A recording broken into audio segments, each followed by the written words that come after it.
안녕하세요. 예, 오늘은 2025년 10월 26일 주일입니다. 오늘도 여러분의 예, 귀한 말씀을 전하기 위해서 부족한 사람이 카메라 앞에 섰습니다. 예, 부족하더라도 양해하시고 함께 은혜 받을 수 있는 시간이 되길 예수님의 이름으로 축원합니다. 참 오늘날처럼 사랑이 넘치는 시대는 없을 겁니다. 저는 이 문제에 대해서 이제 그 넘치는 사랑, 불행한 대한민국이라는 이름으로 책을 냈는데 그 내용이 그거입니다. 사랑이 넘친다. 그런데 막상 대한민국 사회는 불행하다. 왜 그럴까? 아니, 사랑이 넘치면은 행복해야 되잖아요. 물론 행복한 사람도 많습니다. 그런데 한국의 행복 지수를 측정해 보니까 OECD 국가 중에서 한 OECD 국가 한 35개인가요? 뭐 그 중에서 한 28위 정도. 매우 낮은 수준입니다. 더 놀라운 거는 자살률인데요. 자살률이 10만 명당 26명 정도인데 이거는 OECD 평균 11.1명보다 거의 한 2.4배 정도 높은 거죠. 그 2위 나라가 리투아니아인데 거의 한 18명쯤 돼요. 그러니까 리투아니아보다 거의 3분의 1 정도는 높다 할 수 있는 거죠. 예. 굉장히 불행하죠. 왜 그럴까? 어떤 사람들은 이제 이거에 대해서 많은 사람들은 이제 뭐 경제적인 문제를 자꾸 얘기해요. 일자리가 없다. 좋은 일자리가 없다. 뭐 빈부의 격차가 너무 크다. 뭐 이런 얘기를 하는데 뭐 그런 게 전혀 이해가 안 가는 건 아니에요. 하지만은 1992년에 대한민국의 국민소득은 1만 달러가 안 됐어요. 그런데 그 당시에 자살률은 10만 명당 8명이었습니다.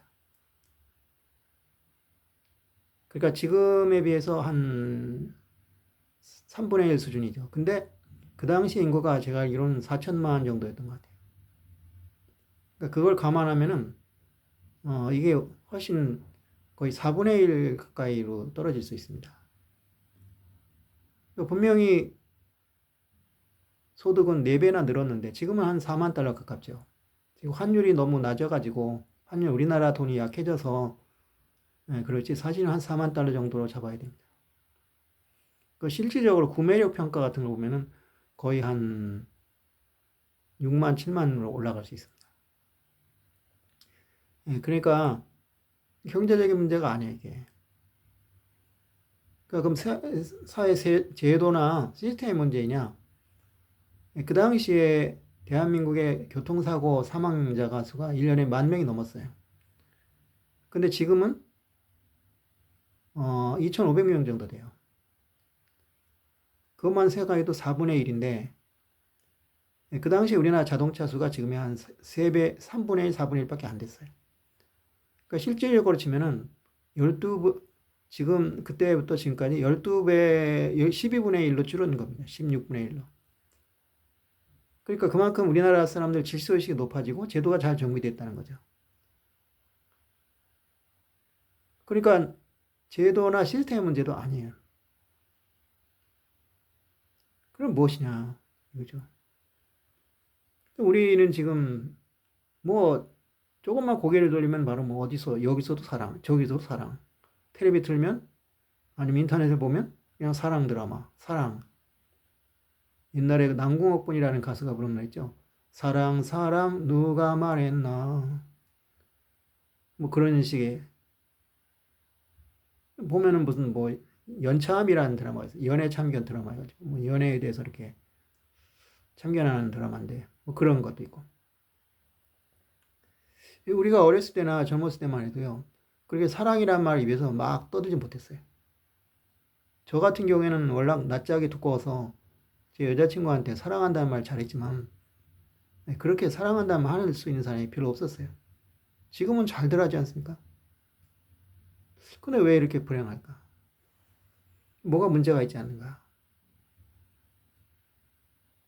이것을 우리가 신앙적으로 볼 때 어떻게 해야 되냐? 대해서 오늘 말씀드리고 있습니다. 자, 먼저 기도하겠습니다. 하나님 아버지 감사합니다. 오늘도 부족한 종이 하나님의 말씀 전합니다. 주님의 은혜 가운데서 함께 해주셔서 이 시간 듣는 자나 전하는 자나 함께 은혜 받고 깨달음을 얻어서 이 시간이 유익하고 정말 의미 있는 시간이 될 수 있도록 도와주시옵소서. 또한 사탄 마귀에 역사하지 않게 해주시고 세상 근심 걱정으로 마음을 빼앗기는 일이 없도록 인도해 주시고 하늘문을 열고 쌀 곳이 없도록 축복을 부어주시옵소서. 제 입술을 주님께 주관하셔서 제 말씀이 하나님의 말씀에 조금 더 원하지 않도록 인도해 주시옵소서. 감사하며 예수님으로 기도했습니다. 아멘. 자, 오늘의 성경 말씀을 읽어보겠습니다. 오늘은 먼저 제목을 얘기했습니다. 사랑의 조건은 사랑, 하나님의 절대적 사랑. 사랑의 조건은 사랑이다. 사람들은 사랑을 해도 조건을 많이 따지죠. 상대방이 여러 가지를 따집니다. 근데 그것이 과연 참 사랑이 될 수 있을까요? 근데 하나님은 그렇지 않습니다. 하나님의 사랑은 절대적 사랑입니다. 절대적 사랑이란 뭐냐? 조건이나 환경을 따지지 않으십니다. 자, 인간도 그런 사랑할 수 있느냐? 물론 하나님처럼 완벽하게 그럴 수는 없습니다. 그러나 그것에 매우 가까운 사랑은 실제로 존재했습니다. 그리고 그들은 가장 행복한 사랑을 했습니다. 어쩌면 하나님도 그렇게 그러실지도 모르겠습니다. 자, 그것을 이제 하나님의 사랑이라는 것, 하나님의 절대적 사랑이라는 것을 중심에 두고 오늘 이야기를 전개할까 합니다. 오늘의 본문 말씀은 신명기 7장 7절에서 8절의 말씀입니다. 여호와께서 너희를 기뻐하시고 너희를 택하심은 너희가 다른 민족보다 수요가 많기 때문이 아니니라. 너희는 오히려 모든 민족 중에 가장 적으니라. 여호와께서 다만 너희를 사랑하심으로 말미암아 또는 너희의 조상들에게 하신 맹세를 지키려 하심으로 말미암아 자기의 권능의 손으로 너희를 인도하여 내시되 너희를 그 종 되었던 집에서 애굽 바로의 손에서 속량하셨나이. 신명기는 여러분도 아시겠지만 이게 신자가 이게 되풀이할 신입니다. 그러니까 복명이라고도 할 수 있죠. 우리 군대 가면은 명령을 내리면 복창을 하죠. 똑같이 이제 이렇게 명령을 하면 이제 그 받은 사람이 그대로 따라하는 복창을 한다 그러죠. 신명기는 명을 다시 되풀이한다. 그러니까 창세기, 출애굽기, 레위기, 민수기 여기에 나와 있는 하나님의 명령들이 있습니다. 그 명령을 모세가 죽기 직전에 다시 한번 정리해서 이스라엘 사람들에게 전하는 것이죠. 모세는 가나안 땅에 들어갈 수 없게 됐습니다. 하나님의 명령을 거역해서 모세는 120살로 수명을 다하게 됩니다. 저는 여기에 대해서 이런 생각을 합니다. 모세가 하나님의 명령을 거역한 건 사실이지만 그게 과연 죽을 죄인가? 그것보다는 이미 120살 된 모세가 이스라엘 백성을 가나안 땅으로 끌고 가는 것보다는 새로운 지도자인 여호수아가 그 역할을 하는 것이 하나님의 뜻이었기 때문에 그런 게 아닌가라는 말씀을 조심스럽게 해봅니다. 잘못하면 이건 이단적인 얘기가 될 수 있지만 겨우 그 정도 가지고 모세를 죽인다는 게 이게 말이 안 되죠. 우리의 생각에는. 그러니까 아마 그런 배려가 있지 않았을까. 그리고 사실 모세로서는 이게 죽인 게 행복한 거예요. 왜냐하면 그 다음에 들어가서 온갖 순환을 겪는데 그 120의 노고가 그를 간다는 것도 참 그랬습니다.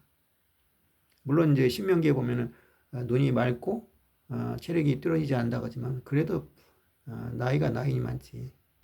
여기서 조용히 물러나는 게 모세에게도 좋지 않았나 생각이 듭니다. 여기서 이제 강조하고 싶은 건 이스라엘 민족이 수요가 많은 것도 아니고 그 다음에 뭐 가장 뛰어난 민족도 아니에요. 그래봐야 떠돌이 민족입니다. 계속 떠돌이죠. 아브라함부터 하란이라는 곳에서, 아니, 갈대아 우르아에서 나와가지고 쭉 해서 떠돌이 민족이, 떠돌이 종족이었다. 그러다가 이제 이집트 땅에서 정착을 하겠는데 거기서 그냥 노예 생활을 해버리고 말았죠. 그나마 이제 정책을 400년 동안 하고 있었죠. 근데 또다시 여기를 나오게 된 거예요. 그리고 40년간 광야를 헤맸습니다. 누가 봐도 진짜 별볼 이런 민족이죠. 네. 불황자 민족이라 해주고. 네. 그런 민족을 왜 하나님이 사랑하시느냐? 그건 사랑하기 때문에 사랑하는 것이다. 다만 너희를 사랑하심으로. 여기에 너희들이 하나님을 잘 믿지도 않았어요. 솔직히 말해서. 네. 나중에 보시면 아시겠지만 뭐 계속 배신하죠. 사람이 하나님 믿는다는 게 지금도 어려운데 그때도 쉽진 않아요. 그때는 뭐 성경이 있습니까? 뭐가 있습니까? 없어요. 그냥 구전으로 믿는 거야. 더구나 400년 동안 하나님이 나타나시지도 않았어요. 나타나지 않았죠. 왜? 그건 노예 생활하게 내둔 거예요. 그런데 어떻게 그 하나님의 믿음을 지킵니까? 그 신앙이 좋아서 그런 것도 아닙니다, 사실. 근데 그나마 이제 다른 민족에 비하면 나은 편이죠. 그러니까 이제 힘들 때 하나님에게 부르짖었다. 네, 세상은 그렇지 않습니다. 조건이나 상황을 따지죠. 뭐 부모 자식은 다르냐? 좀 다르긴 해요. 다른 것에 비하면 특히 뭐 남녀 간의 사랑에 비하면 그렇습니다. 근데 그것도 한계가 많습니다. 옛날에 90년대에 말이죠. 그 여자의 낙태가 얼마나 많았습니까? 제 친척 하나는 교회를 다녀요. 근데 아이를 둘이나 낙태시켰어요. 딸들을. 지금 뭐라고 하고 싶은데 참아 못하겠어요. 당신들 교회 다니는 사람이 어떻게 그럴 수가 있냐. 물론 그때는 이제 신앙심이 그렇게 좋았다고 볼 수는 없는데 뭐 지금도 그렇게 좋진 않아요. 근데 어쨌든 그렇습니다. 저희 딸이 1990년생인데 큰애가 그때가 백말띠라 해서 여자애들이 팔자가 드세다 그래서 엄청나게 낙태를 했어요. 결론적으로 맞는 말이 됐죠. 그냥 팔자가 드세졌잖아요. 그러니까 나오지는 못하고 죽었잖아요. 근데 그게 진짜 이유는 아니죠. 이제 아들을 낳기 위해서. 그게 인간 부모의 사랑이에요. 거기다 또 애들을 얼마나 학대합니까? 자기 남편하고 닮았다고 아들을 계속 때리다가 결국 죽여버렸어요. 그리고 어떤 사람은 애를 갖다가 그 집에다 팽개쳐놨어. 그리고 이사를 가버려. 자기 친자식이에요? 입양한 아이 아니에요? 어떻게 그런 일이 있을 수가 있어요? 그러니까 이제 인간의 부모는 그 정도의 한계가 있지만 하나님은 그런 게 없어요. 예. 그러니까 오늘은 그 하나님의 사랑에 대한 얘기를 하려고 여러 가지 다른 얘기를 좀 하고 싶은 거죠. 아까도 얘기했지만 절대적 사랑이라는 게 있어요. 저는 이제 그 갖다 이제 명품 사랑이라고 하고 싶어요. 제가 그 사랑에 대한 책을 썼거든요. 하기 위해 사랑하지 말라. 제가 이제 그거를 어느 날 깨닫게 된 거예요. 내가 여태까지 사랑했던 여자들을 한번 쭉 돌아봤어요. 그리고 특별히 더 뜨겁게 사랑한 여자들을 기억해봤어요. 그 사람의 특징이 무엇일까? 그거를 생각해봤죠. 그리고 어떤 공통점이 나오기 시작하더라고요. 근데 그 공통점이란 뭐냐 하면은 그 사람을 사랑한 게 그 사람의 어떤 장점이 있어 사랑한 게 아니에요. 그냥 그 사람이 무조건 좋은 거예요. 그러니까 우리는 맹목적 사랑이라고 하는데 사실 맹목적 사랑이 진짜 사랑이에요. 미국에서 조사가 나왔어요. 조사한 게 있어요. 첫눈에 반한 커플이 그렇지 않은 커플보다 결혼해서 이혼할 확률이 5분의 1 이하더라. 왜냐? 첫눈에 반했다는 거는 그 사람에 대한 어떤 자료가 없어요. 그 사람의 어떤 특징, 그런 게 없어. 그걸 모르는 상태예요. 그 사람 인간성도 모르고 아무것도 몰라요. 그 상태에서 사랑한다는 거는 그냥 그 사람이니까 좋아하는 거예요. 그래서 이것이 바로 이제 절대적 사랑이라는 거죠. 이제 소위 말하는 제 명품 사랑. 예, 그리고 이제 그 반대로 이제 시간이 걸려서 만든 사랑은 이제 소위 만들어진 사랑이라 볼 수 있는 거죠. 그러니까 내 본능이 저 사람을 원하는 거예요. 첫눈에 반했다는 거는 그 프로이드 얘기를 안 해도 아시겠지만 잠재의식이라는 게 있어요. 그 잠재의식은 나도 몰라요. 그러니까 사람들은 가끔 거짓말을 해요. 난 이런 게 좋아. 근데 실제로는 아니에요. 난 이런 사람이야. 근데 실제로는 아니야. 왜냐? 자기 안에는 잠재의식을 모르기 때문에 그렇죠. 그러니까 자기가 어떻게 보면 나 이런 사람이 한 게 어떤 보면 내가 이런 사람이면 좋겠다라고 생각하는 그거예요. 그리고 이제 위성에 대해서도 뭐 이상형이 이거다. 근데 그게 아닐 수 있어요. 왜냐? 자기가 모르는 거예요. 내가 어떤 사람인지 모르니까 내가 어떤 사람을 좋아하는지도 몰라요. 그런데 막상 그런 사람 만나요. 그러면 내 안에 있는 뭔가가 나를 깨워요. 야, 저 사람이다. 바로 저 사람이다. 그러면 이제 한눈에 가는 거예요. 예. 그러니까 대부분의 사람들은 이상형과 결혼 못해요. 왜냐? 자기를 모르니까.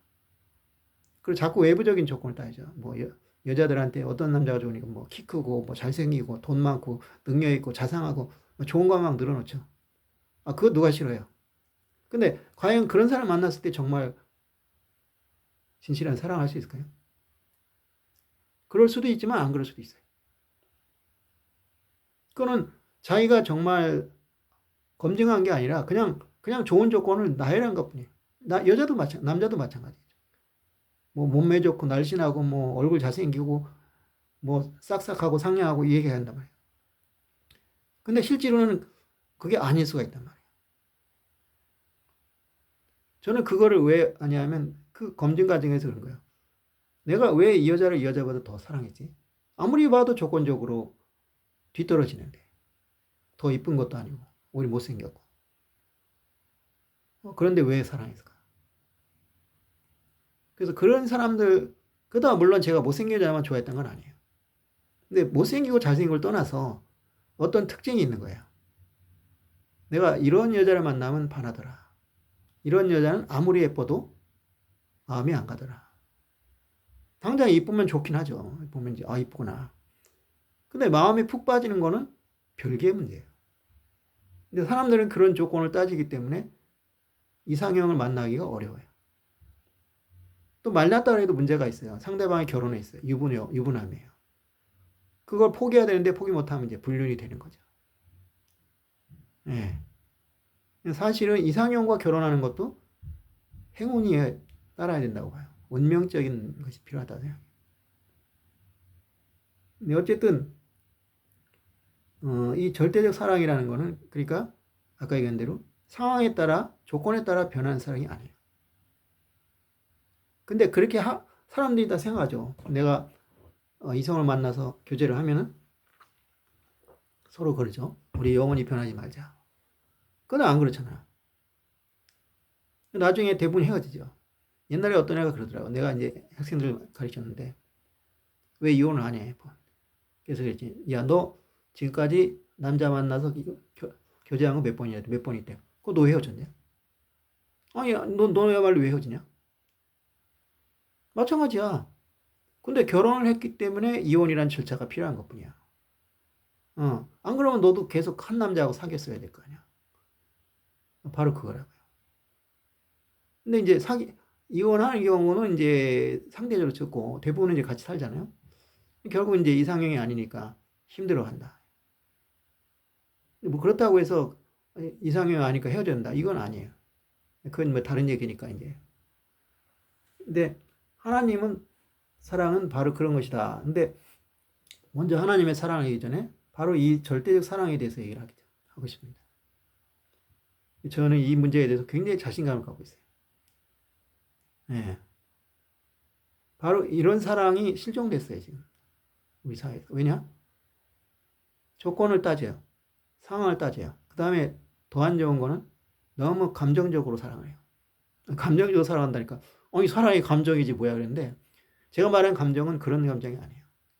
그냥 옆구리가 시리니까 이성을 만나요. 그래서 그냥 막 어거지로 사랑을 해요. 그래서 막 아니 그 청춘 남녀가 만났는데 어떻게 불이 안 붙습니까? 아니 청춘이 아니라 중년 남자 여자가 만나도 불이 붙는데 청춘 남녀야 말할 것도 없죠. 그 자기들은 이제 사랑하고 있다고 생각해. 근데 그게 아닐 수 있어요. 그냥 어떤 그 청춘의 외로움을 달래기 위해서 일어나는 감정에 불과하다 생각할 수 있죠. 그런 사랑과는 다른 거예요. 이거는. 절대적 사랑이에요. 그러니까 자 사람들이 연애를 할 때는 나름대로 다 목적이 있어요. 부모가 자식을 낳을 때도 당연히 목적이 있어요. 내가 대한민국의 인구가 지금 저출산으로서 적어지니까 내가 이거 안 되겠다. 이 사태를 해결하기 위해서 내가 애를 낳아야겠다. 그런 사람이 어디 있겠어요? 없어요. 전부 뭐냐면 애기를 낳을 때는 자기 나름대로의 목적이 있어요. 예. 뭐, 원치 않는 임신이라든지, 뭐, 극단적으로 성폭행을 당했다든지, 이래서 임신이라면 그건 모를까. 그거는 뭐 어쩔 수가 없죠. 그거는, 목적이 없는 거지만, 그렇지 않는 경우에 우리가 애를 낳자, 애를 가지자 할 때는 다 목적이 있는 거예요. 저 같은 경우에 처음 애를 가질 때 어땠냐면, 부부가 둘이 사니까 너무 심심한 거예요. 그리고 자꾸 싸우고. 그래서 우리 애기라도 가져보면 낫지 않을까? 그러면서 그게 맞았어요. 실제로 아기가 태어나고서부터 우리는 옛날에 비하면 싸우질 않게 됐어요. 아기 하나가 있기 때문에 우리가 하나가 됐어요. 진짜. 그냥 성공한 거죠. 그러다가 이제 어떻게 둘, 셋을 낳게 된 거죠. 근데 첫째를 낳아서 결과가 좋았기 때문에 둘째도 낳고 셋째도 낳은 거예요. 지금 생각하면 이 셋을 낳은 거는 탁월한 선택이었죠. 근데 대부분의 사람들은 그렇게 목적이 있어요. 그래서 아기를 위해서 아기를 낳는 사람은 없어요. 아기의 행복을 위해서 애를 낳는 사람은 없어요. 기본적으로. 그런데 남녀 관계야 뭐 말할 것도 없죠. 다 자기 나름대로 목적이 있어요. 그냥 나는 저 사람을 사랑하기 위해서 만난다. 이런 사람은 없어요. 뭐겠어요? 가장 현실적으로 보면, 야, 나이가 들어서 결혼해야 되니까 어디 좀 좋은 여자 없냐? 좋은 남자 없냐? 이렇게 해서 만나다든지. 아니면 좀 나이가 어린 사람들 같은 경우는 그냥 즐거움이죠. 옆구리가 시리다. 어? 그래서 이성교제를 통해서 여러 가지 즐거움 맛보자. 정서적 즐거움, 그 다음에 육체적 즐거움. 또 여성들 같은 경우에는 경제적인 목적도 있을 거예요. 어? 내가 재밌게 놀고 싶은데 내 돈 쓰기 아깝다. 그 남자를 하나 잡아가지고 그 남자가 돈 쓰게 하자. 그것도 목적이 되죠. 그런 여자들은 많으니까. 내가 보기엔 많은 것 같아요. 그런 것도 있고. 왜 그런 얘기 하느냐? 자기 친구를 만나 돈을 쓰잖아요. 근데 남자를 만나 돈을 안 써. 왜? 사랑하지 않으니까. 그렇지 않아요? 아니, 둘이 사랑한다고 하면서 남자를 만나면 돈을 안 써요. 근데 자기 여자친구를 만나면 돈을 써요. 거짓말이잖아, 이게. 사랑이 아니잖아요. 그잖아요. 옛날에 어떤 이제 드라마가 아니야. 실제 사례를 한 건데. 남자가 여자가 남자에게 돈을 쓰는 만큼 사랑하는 거래. 그럼 난 그 여자한테 묻고 싶어. 너는 왜 안 쓰니, 그때? 자기도 사랑한대요, 분명히. 근데 돈을 안 써요. 근데 남자한테는 그래요. 돈을 쓴 만큼 사랑한대. 그럼 너는 돈 안 썼으니까 넌 이 남자를 사랑하는 게 아니네? 그럼 물어보면 어떡할 거야? 참 웃기죠. 어떻게 돈을 쓴 만큼 사랑한다. 그러면 돈 많은 재벌이 젊고 매력적인 여자를 돈으로 사면 그 사람이 가장 사랑하는 겁니까? 막 쓸 수 있죠. 뭐 몇천도 쓸 수 있고. 솔직히 말하면 이재용 회장 같은 사람이 만약에 불륜을 해서 다른 여자를 만났다. 그럼 얼마나 돈을 잘 쓰겠어요. 그럼 그 사람이 사랑이 그렇게 큰 겁니까? 참 말이 안 되는 소리 하는 거예요. 근데 그런 걸 노리는 사람. 아니면 뭐, 이제 부모가 자식을 낳을 때 이제 대를 잇기 위해서. 옛날에 그랬잖아요. 시바지까지 뒀잖아요. 아니면 노후보장을 위해서. 옛날 부모들이 하는 말이 있어요. 우리가 뭐 너희들 덕보려고 결혼하냐. 애 난주하냐. 아니요, 그거 거짓말이에요. 그리고 사실 그건 나쁜 게 아니에요. 왜냐하면 옛날에는 사회보장도 없고 그 돈도 별로 없어요. 그러니까 늙으면은 일을 못 하는데 그거를 어떻게 할 수 있는 방법이 없는 거예요. 그때 가장 좋은 게 뭐예요? 자식이 부모를 보양하는 거죠. 그건 나쁜 게 아니에요. 지금같이 경제력이 발전하고 그 다음에 사회보장이 잘 돼 있을 때는 자기가 노후를 보장할 수 대비할 수가 있잖아요. 옛날에 시골에 농사 짓는 사람들이 어떻게 자기 노후를 보장해요? 나이 들어서 일 못하게 되면 그냥 굶어 죽어야 돼요. 병들어 죽어야 돼요. 그래서 젊은 아들이 자기를 부양하게 하면 그 문제가 해결이 되죠. 네, 근데 지금 오늘날 왜 부양을 하게 됐냐? 그만큼 경제가 윤택해지니까 사회보장이 잘 돼 있으니까 우리가 스스로 노후를 준비할 수 있게 된 거죠. 어쨌든 그거를 위한 거예요. 그러니까 아들을 죽으라고 낳으려고 거예요. 딸을 낳으면 시집 보내야 되거든. 아무것도 없어. 근데 아들은 아니잖아요. 그러니까 이것만 봐도 벌써 자식에 대한 부모의 사랑이 그렇게 이타적이지는 않다. 무조건적인 건 아니다. 알 수 있죠. 저도 마찬가지예요. 그럼 내가 아이들을 그냥 아무 대가라 해서 뭐 애가 나한테 뭐 돈을 준다, 효도, 이거 아니래도 어쨌든 아이를 키우면서 기쁨이 있잖아요. 그러니까 키운다는 것도 있죠, 분명히. 그래서 이제 지금 같은 경우는 좀 덜한데 저만 해도 우리 부모님한테 그런 식의 강요를 엄청나게 당했어요. 너는 우리 집의 장남이다. 그렇기 때문에 우리 집안에 네가 성공해서 우리 집안을 일으켜야 한다. 이런 식의 얘기를 엄청나게 했어요. 네, 그게 말도 못한 스트레스입니다. 내가 첫째를 태어난 게 너무 싫었어요. 자, 그리고 아까 얘기한 대로 그냥 딸이라고 막 낙태를 시켜버리고 말이지. 목적이 있어요, 대부분이. 근데 절대적 사랑은 목적이 개입이 되지 않아요. 네. 아까 얘기했지만 여자들은 남자한테 돈을 기대한다고 하지만 여자가 진짜 남자를 사랑하면 거꾸로가 될 수 있어요. 네. 내가 그런 걸 경험했거든요. 내가 어떤 여자한테 고백을 받았어요. 근데 그 여자가 나를 너무 사랑하니까 나는 데이트 비용을 쓴 적이 없어요. 거기다가 내가 뭐만 얘기하면 사주는 거예요, 선물로. 그리고 나중에 막 용돈도 막 듬뿍듬뿍 줘요. 돈 없지? 물론 여자가 돈이 많긴 했지만 어쨌든 간에 막 돈을 주는 거야. 그래가지고 아주 그 면에서는 아주 내가 좋았죠, 아주. 네. 그러니까 아까 얘기한 말은 거짓말이에요. 어. 돈을 왜 안 쓰느냐?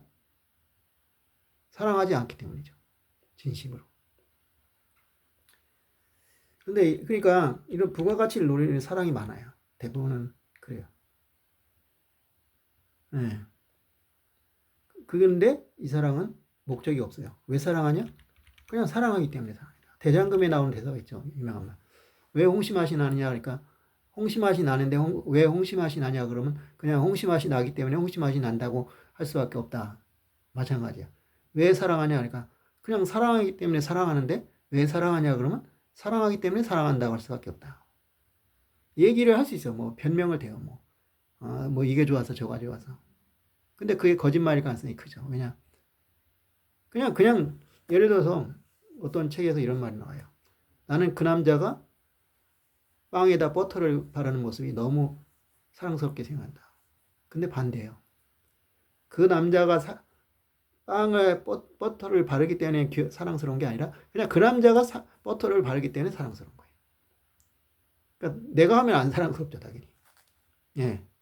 그러니까 똑같은 우리 그런 말 있잖아요. 미운 놈은 이쁜 짓을 해도 밉다. 그럼 거꾸로는 뭐겠어요? 이쁜 놈은 미운 짓을 해도 이쁘다. 그런 거예요. 그러니까 똑같은 짓을 해도 내가 사랑하는 사람이 하면 그게 사랑스럽게 보이는 거야. 그런 거지. 그 사람이 그 행동을 하기 때문에 사랑스러운 게 아니에요. 옛날에 내 가르치던 아이가 그러더라고요. 걔는 이제 아재 개그를 되게 싫어했어요. 근데 자기가 어떤 선생님 좋아해요. 근데 그 선생님이 아재 개그를 해도 웃긴다는 거예요. 바뀐다니까요. 사랑을 하면 썰렁한 농담을 해도 웃기는 거예요. 예. 근데 사랑하지 않기 때문에 썰렁한 농담하면서 화가 나는 거고 또 돈을 쓰기 싫은 거예요.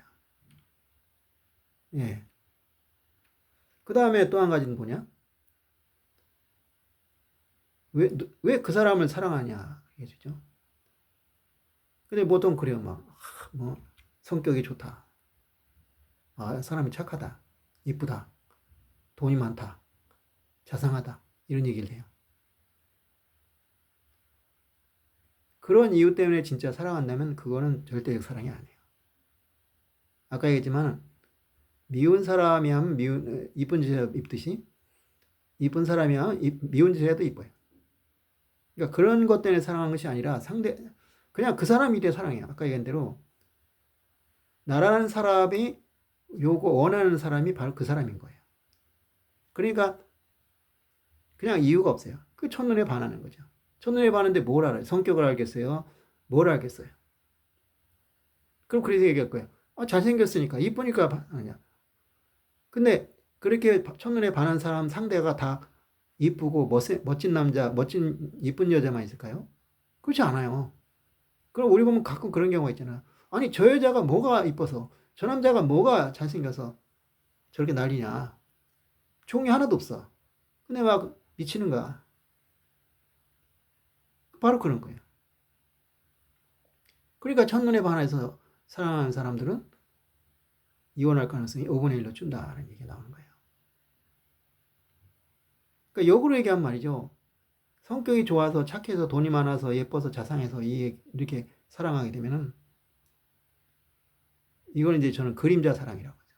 그 사람이 아니라 그 사람이 가진 장점을 사랑하는 거예요. 근데 그 장점이라는 건요, 시간이 지나가면 별로 의미가 없어져요. 제가 대학교 때 친하게 지내는 후배 둘이 있는데 여자도 내 후배고 남자도 후배예요. 둘이 사귀었어요. 몇 년을 사귀었어요. 근데 엄청 싸우는 거야. 한 몇 년, 내가 만났을 때 한 3년 정도는 사귄 거야. 근데 남자도 정말 잘생겼고 여자도 정말 이뻐요. 그렇게 멋있는 커플이 있더라고요. 근데 이 남자애가 또 이렇게 유머 감각이 있어요. 그래서 사람을 잘 웃겨. 나는 이제 막 웃었죠. 근데 여자애가 하는 소리가 뭐냐면, 그만 좀 해라. 유치하다. 지긋지긋하다. 그러니까 웃기는 것이 좋았는데 지금은 그 웃기는 게 지긋지긋해진 거예요. 그게 뭐예요, 그게? 장점이라는 거는 그렇게 사라져요. 아니면 마비가 돼서 별로 느끼지 못해요. 그렇죠. 하지만 아까 얘기한 대로 그 사람 자신을 사랑해요. 그 사람의 장점을 사랑하는 게 아니라. 그런 경우에는 쉽게 지니지 않습니다.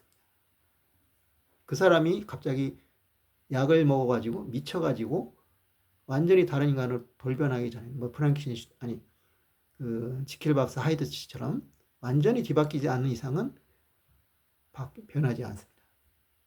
예. 그래서 이게 어려운 거예요. 그러니까 이 두 가지를 다시 얘기해 보면 이런 겁니다. 왜 사랑을 하느냐?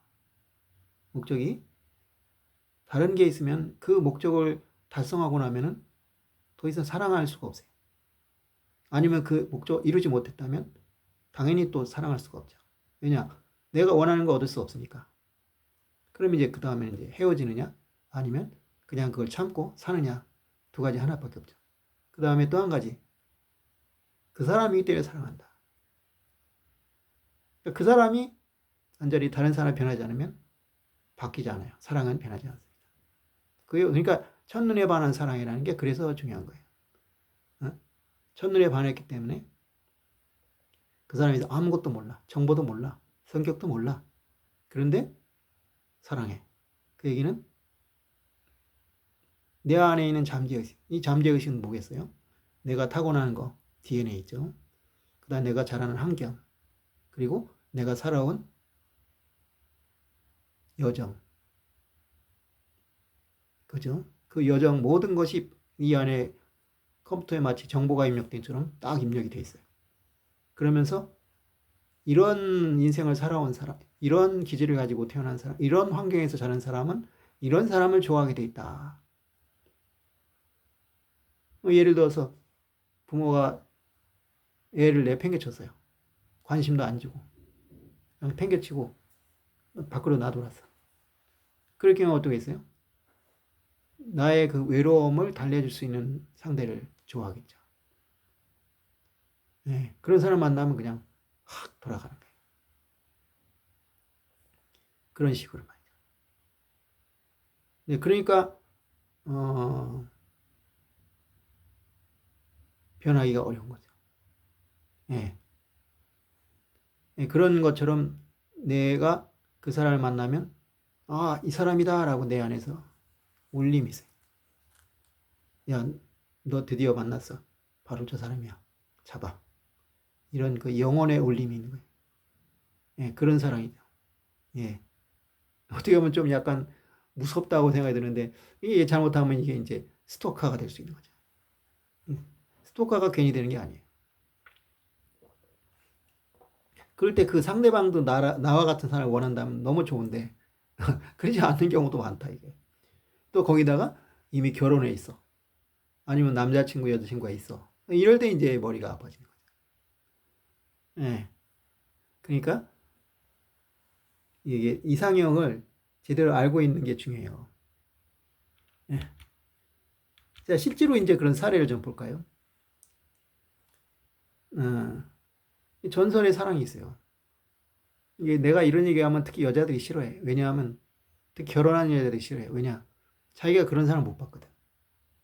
그러니까 그걸 막 이제 폄하하려고 그래. 인정하고 싶지 않은 거야. 왜 나는 그런 사람 못 봤느냐? 아, 그건 자기 팔자죠. 예? 그러니까 그런 사람들 보면은 되게 그럴 만한 사람이야.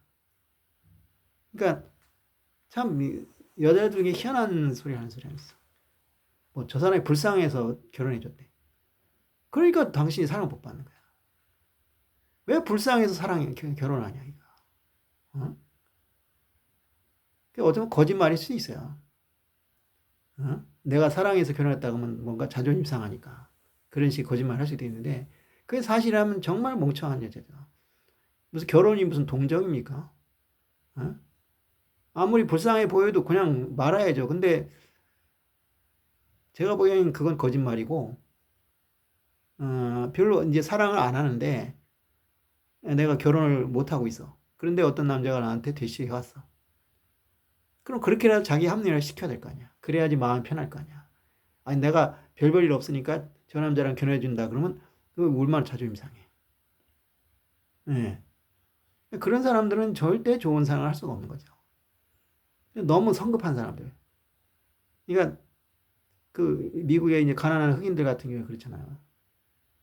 가정이 개판이나 그래가지고 애가 너무 사랑에 굶주린가. 그러니까 막 20대도 안 되고 막 10대 때 막 결혼을 하는가. 그래가지고 애를 낳고. 근데 결혼할 만한 나이가 아니잖아요. 그러니까 가정이 파탄나고 또 그래서 혼자 애를 키우고 또 그 아이가 그렇게 되고 네, 그런 사람 그런 악순환이 이제 전개가 되죠. 옛날에 보니까 어떤 여자가 40대 초반인데 결혼을 4번인가 3번인가 했어. 근데 이 여자가 그냥 그 애를 낳아가지고 죽인 거야. 어. 그러니까 너무 이게 애정이 그 여자의 어떤 가정 형편은 내가 모르겠어요. 모르겠는데 보나마나 이건 비디오야. 이 고등학교 때 임신했어. 고등학교 때 임신했다면은 안 봐도 비디오야. 내가 그런 여자를 알거든요. 정상적으로 부모의 사랑을 받은 사람이 고등학교 때 임신을 할 가능성은 거의 제로에 가까워요. 특히 우리나라 같은 경우에. 결국은 그 집안의 부모들이 아이를 방치하는 거예요. 방치해 놓으니까 숨이 쓰린 거야. 시린 거야. 그때 누가 자상하게 대주면 그냥 팍 꺼져버려요. 그럼 이 남자 입장에서 이게 웬 떡이냐. 그래가지고 그냥 급속도로 관계를 가지고. 그래서 이제 애를 갖는 이런 식이 되는 거죠. 네, 그런 사람들은 절대 이런 좋은 사랑을 할 수가 없어요. 옛날에 내가 가르친 중학교 애가 있어요. 걔가 그러는 거야, 나보고. 선생님, 왜 나는 쓰레기 같은 남자만 보이네? 무슨 소리냐 했더니, 남자들이 자기한테 만나서 얼마 안 돼 성관계 같은 거 아니면 깊은 스킨십을 요구하더라. 그래서 내가 딱 얘기했지. 그건 너 탓이다. 왜 내 탓이냐? 네가 임마 남자를 가려서 만나야지. 그냥 좋다고 쫓아다니면 만나버리니까. 그리고 상대에게 어떤 경계도 없고 벽도 안 세우고 그냥 하라는 대로 내버려 두니까 그 남자 입장에서는 얼마나 그 좋으냐. 어? 그러니까 이제 막 쳐들어가는 거예요. 네. 그러니까 네가 남자를 골라 잡아 사귀어야 된다. 근데 그렇지 않으니까 개나 소나 다 몰려들지 않냐. 이거 경험담이에요. 실제로 그런 애도 많아요. 여자애들 중에. 그러면서 자기네 신세한테는 자기 탓이지 뭐. 물론 그 아이도 나쁘지만 그거는 남자의 특성을 알면은 뭐 이해한다면 좀 그렇지만은 있을 수 있어요. 그게 좋은 게 아니라 좋다는 게 아니라 있을 수 있어요. 충분히 그럴 수 있어요. 네. 근데 그렇지 않은 사람들이 이제 정말 그 이제 인도에 가면 타지마할이라는 곳이 있죠. 그 타지마할이 무덤이라는 건 아실 거예요. 그 무덤에 왕과 왕비가 묻혀 있죠. 그 두 사람의 사랑 엄청나잖아요. 이 황제예요. 무굴 제국의 황제예요. 샤자한이라는 사람이고 황후는 이제 뭄타스 마할이라는 사람인데 얼마나 사랑을 했으면은 평생 동안 떨어진 적이 없어요. 아마 화장실 갈 때 정도일 거야, 아마 떨어지는 건. 심지어 전쟁을 하러 가도 자기 만화를 데리고 갔어요. 이 정도면 대단하잖아요. 그게 근데 결국은 비극의 원인이 됐죠. 딱 전쟁이 나갔는데 해필 그때 이제 이 아내가 황후가 애를 가진 임신을 한 상태였어요. 만삭이 된 상태였어요. 거기서 애를 낳게 된 거야. 14번째 아이죠. 이게 13명을 낳았다는 거예요. 13명. 얼마나 금슬이 좋아요. 13명을 낳았다는 건. 그런데 거기서 난산이 된 거예요. 그러니까 13명 낳았으니까 별로 문제 없을 거라고 생각해요. 13명이나 애를 낳는데 뭐가 문제겠냐. 근데 거기서 난산이 됐는데 궁궐에 있었어 봐요. 의사들이 하고 뭐 약도 짓고 우리 그 대장금 이런 거 보면 알잖아요. 허준이라고 보면 약 짓고 막 그러잖아요. 근데 거기서 어떻게 해요? 그 죽었어요. 세상에. 결국은 남편이 아내를 죽인 거나 마찬가지죠. 그러니까 그게 너무 서러우니까 그 엄청난 그 무덤을 진 거예요. 타지마할이라는 거. 네, 이거는 설명이 안 돼요. 뭐 어떤 사람은 그러더라고. 어떤 남자는 야, 그 여자가 방중술이 얼마나 뛰어났길래 이거 수준 나오네. 방중술 좋으면은 그게 됩니까? 네, 그거는 그렇게 얘기할 수가 없는 거예요. 양귀비란 여자 있잖아요. 양귀비란 여자가 우리가 보면 뭐 엄청난 미녀 같지만 실제로는 그렇지도 않다고 하더라고요. 그리고 클레오파트라도 마찬가지. 클레오파트라가 얼굴이 예뻐가지고 뭐 홀딱 반하는 그런 스타일이 아니라 같이 살면 그렇게 막 매력이 털쳐 넘친대요. 그런 거죠. 근데 우리나라에도 그런 비슷한 스토리가 있잖아요. 공민왕하고 노국공주. 공민왕하고 노국공주는 원래 정략 결혼했잖아요. 우리나라 왕자가 볼모로 가서 거기서 원나라 황실의 공주와 결혼하는 그 재밌는 게 있잖아요. 이 원나라 그러니까 공주죠. 공주가 와서 공주가 이제 우리나라 왕하고 이제 왕자랑 결혼해서 왕비가 된 경우가 많은데 다른 왕비는 전부 무슨 왕후라고 해요. 근데 이상하게 노국공주만 계속 공주야. 그게 없어. 칭호가 없어. 그냥 노국대장 공주야. 그 왜 그런지 모르겠어. 다른 사람들은 전 무슨 왕후, 왕비 다 칭호가 있어요. 근데 이 사람만 공주라 그래. 그 신기하죠. 근데 어쨌든 간에 노옥공주가 죽으니까 살아있을 때처럼 밥 차려놓고 공주 이거 드시오. 이랬단 말이에요. 그러니까 그걸 때문에 또 재정을 또 엄청 썼죠. 근데 이것도 설명이 안 되는 거예요. 그러니까 원래는 정략 결혼인데 그 정략 결혼인 한 상대가 어떻게 속된 말로 아다리가 맞은 거야. 그러니까 말하자면 맞선을 보러 갔는데 그 맞선 상대가 나의 운명의 상대였어. 그래서 뭐 보자마자 반해가지고 그냥 일사천리 결혼해버려. 뭐 그런 식이죠. 예. 이제 굳이 얘기하면 이제 노공주는 여잔데 굉장히 씩씩해요. 말도 잘 타고 활도 잘 쏘고. 근데 오히려 공민왕은 남자인데도 말을 타지 않아요. 그러니까 고려의 왕 중에서 말을 안 탄 왕은 공민왕밖에 없어요. 사냥을 안 하는 왕도 공민왕밖에 없어요. 대신에 그림을 잘 그리고 음악을 좋아해요. 그래서 딱 아다리가 맞았나 봐. 네. 네, 그런 것 같아요. 저 같은 경우에도 남자지만은 좀 서정적인 면이 있거든요. 그래서 그런지 몰라도 있잖아요. 나한테 좋다고 하는 여자들이 대부분 기가 센 여자들이에요. 막 기가 세고 말이죠. 막 여장부 스타일 여자들이 나한테 좋다 그러더라고. 예, 그렇게 서로 틀린 사람들끼리 좋아하나 봐요. 나도 그런 여자를 좋아해요, 사실. 어쨌든 이런 거고. 그 다음에 유명한 찰리 채플린가 나오네. 찰리 채플린 아시죠? 우리나라에서는 모던 타임스라는 영화 유명하죠. 보면은 되게 머저리 같이 보이지만 실제로는 굉장히 잘생긴 남자예요. 그 분장을 해서 그렇지 원래 모습은 굉장히 핸섬해요. 네, 그걸 이제 어떻게 이렇게 바보같이 분장을 했는지 분장의 힘이 대단한데 그러니까 인기 좋지 잘생겼지 돈 많으니까 여자들이 꼬이죠 당연히. 그래서 결혼을 3번이나 했는데 다 실패했어요. 특히 3번째 여자는 악랄한 여자였어요. 그래가지고 자기가 임신했다가 거짓말을 했어요. 근데 임신한 게 아니었어요. 그런 식으로 이제 뭔가 돈을 뜯어내려고 했죠. 근데 이 우나 온이라는 여자는 배우가 아니에요. 생긴 것도 되게 못생겼어요. 되게 못생겼는지 하여튼 제가 입장에서 보면 그렇게 뭐 나쁘진 않은데 객관적으로 다른 이제 여배우들하고 비교해 보면 게임이 안 되죠. 그리고 몸매도 뭐 그냥 뭐 뚱뚱하다고 말할 수 없지만 여배우하고 비교하면 확실히 차이가 엄청나죠. 이 여자가 내세울 수 있는 건 딱 하나밖에 없어요. 뭐냐? 자기 아버지가 유진 오닐인데 노벨 문학상 수상자예요. 작년에 한강 작가가 노벨상 받았잖아요. 그러니까 갑자기 한강이란 사람이 가치가 확 올라갔죠. 제가 요새 도서관에서 이제 그 책을 빌려서 읽고 있는데 보면은 갑자기 쭉 이제 책이 뭐 1쇄, 2쇄, 3쇄 나가잖아요.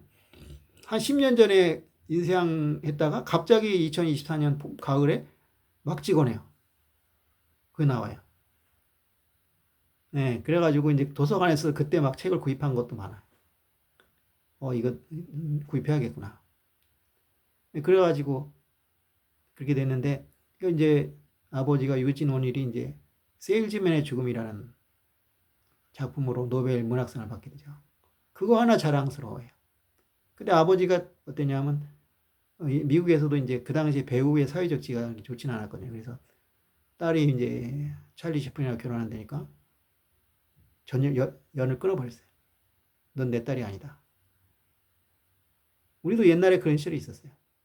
조용필이라는 사람 아시죠? 조용필이가 결혼하려니까 그 집에서 반대해가지고요. 난리가 났었어요. 결혼하는데 엄청 힘들었어요. 지금 같아봐요. 누가 반대를 해요? 지금 돈이면 단데. 인기면 단데. 네. 미국에서 그런 게 있었나 봐요. 그래가지고 연을 끊었다고. 거기다 나이 차이가 또 엄청나요. 우나 오닐이 18살, 이 찰리 채플린은 54살이에요. 이 3배의 나이가. 아, 어떻게 이런 결혼이 가능한가? 36살 차이에요. 거의 손짓벌이죠. 저희 어머니가 저한테 첫 손주를 본 게 언제냐 하면 1990년인데 그 당시에 우리 어머니 나이가 52살이에요. 51살이에요. 찰리 채플린보다 더 어린 나이죠. 물론 이제 손주는 이제 그 당시 0살, 1살이었으니까 얘기가 틀리지만 어쨌든 손주 볼 나이잖아요. 근데 여러 가지 면에서 객관적으로 보면 찰리 채플린이 훨씬 낫다고 볼 수 있고, 뭐 나이 차이 많으니까 문제도 있는데, 그런데 결혼했는데 찰리 채플린이 88세에 죽어요. 그래서 34년간 결혼 생활했는데 애를 8이나 낳았어요. 잘 생각해보면 말이 34년이지 70 넘으면은 또 얘기가 달라지잖아요. 근데 8이 낳았다는 거는 굉장히 사이가 좋다는 거죠. 그 이제 찰리 채플린이 그러는 거예요. 아, 내가 우나원이를 좀 더 일찍 만났다면 내가 이렇게 방황하지 않았습니다. 그러니까 결혼을 3번 했다 하지만 실제로 결혼만 3번 했을까요? 얼마나 많은 여자들을 만났을까요? 근데 그게 그 사람한테 행복한 게 아니었던 거예요. 그렇기 때문에 방황이라고 한 거죠. 근데 진짜 임자를 만난 거죠. 그 우나원일도 마찬가지. 찰리 채플린이 죽고 무덤을 만들었는데 우나원일은 그 무덤 근처를 살면서 그 무덤을 지켰어요. 여성 이제 우나원일도 찰리 채플린을 무척 사랑한 거죠. 그렇지 않고서야 결혼을 하기가 어렵죠. 자, 이런 식의 얘기를 들어보면은 이제 여러분들이 알 거예요. 대충 이제 어떤 게 이제 절대적 사랑인가. 조건과 환경을 가리지 않는다.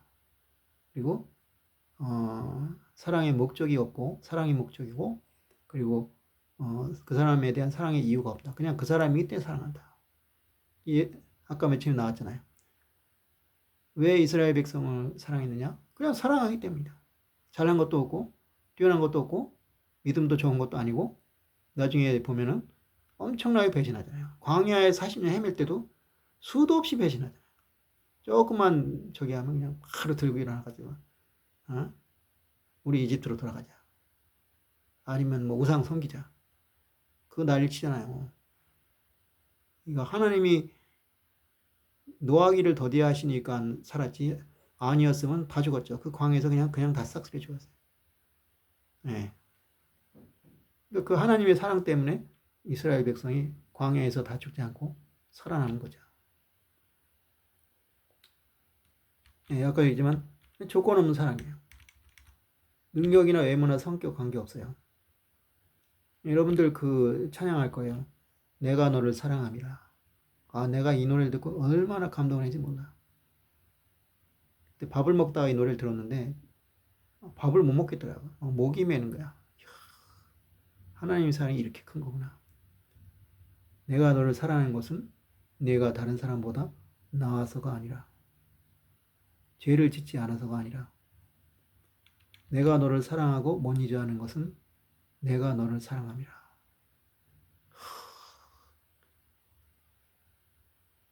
이 노래, 이 찬양 있잖아요. 이거는 남녀가 안에 쓸 수도 있어요.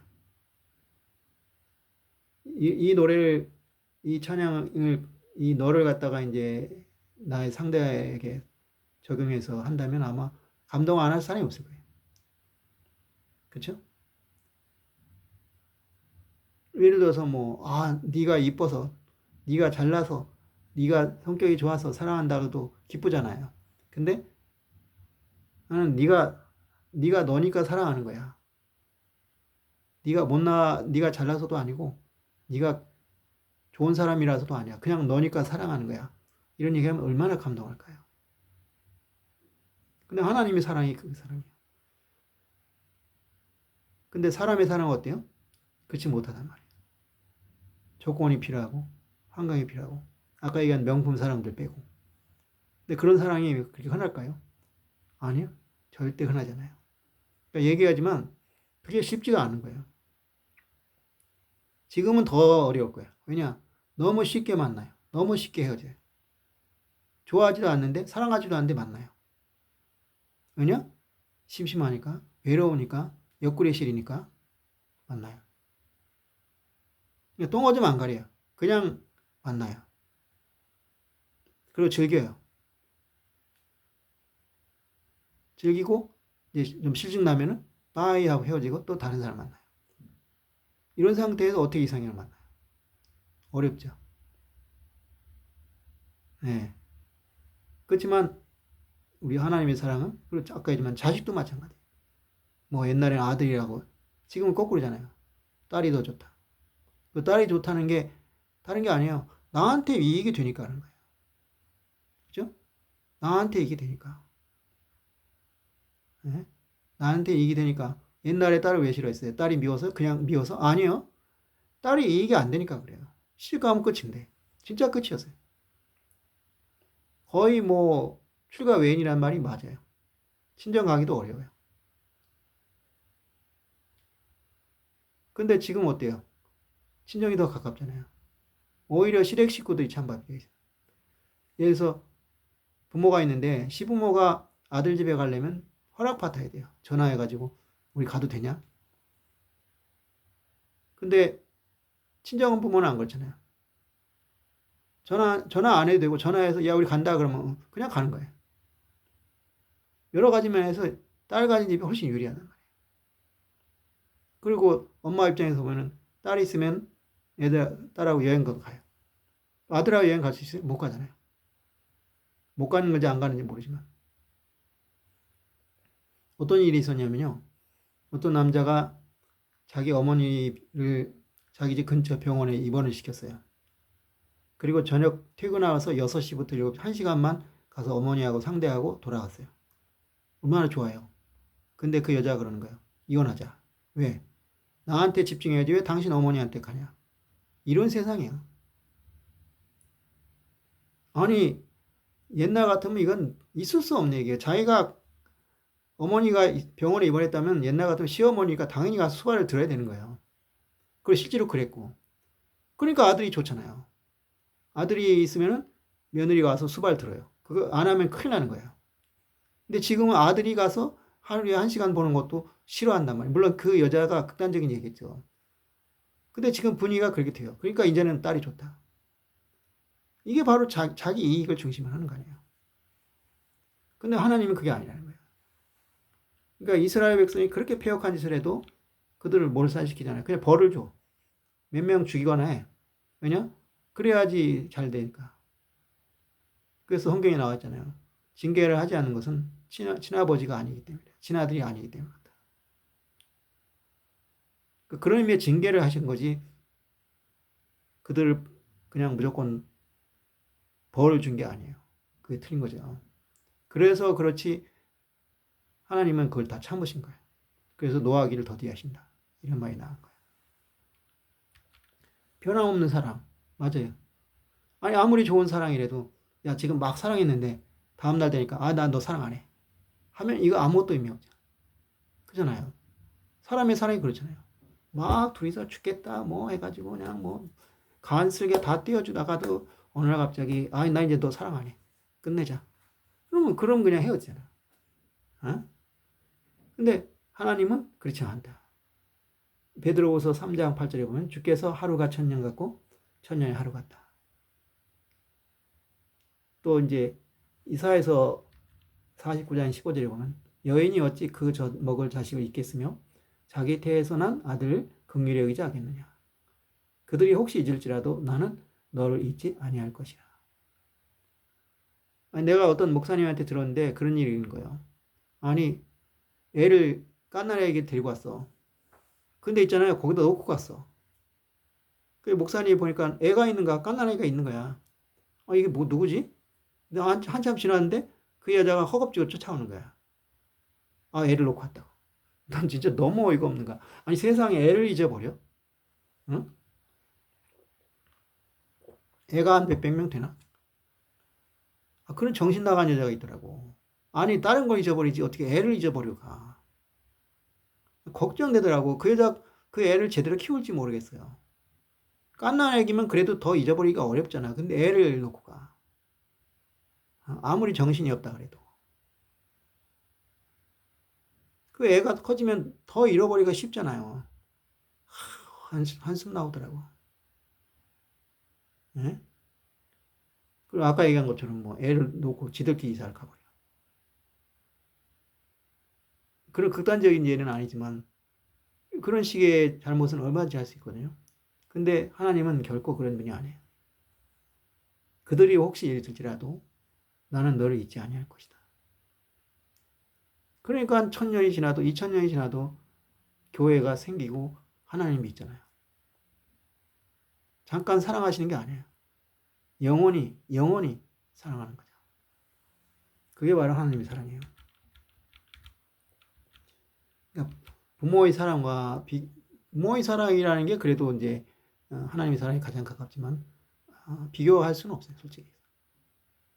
영유아 학대자, 아까 얘기한 대로 자기 아들이 미운 남편하고 닮았다고 맨날 때리다가 애 때려 죽였잖아요.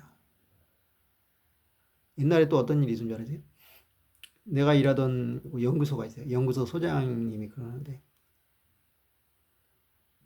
마누라가 자기 애가 이제 애를 이제 다 컸어요. 다 컸는데 신경 안 쓴다는 거예요. 이 아들이 이제 아토피에 걸리고 여러 가지가 있는데 신경을 좀 써줘야 되거든요. 전혀 신경 안 쓰는 거예요. 그래서 내가 이제 그 얘기를 다른 사람한테 해서, 다른 여자분한테 해서.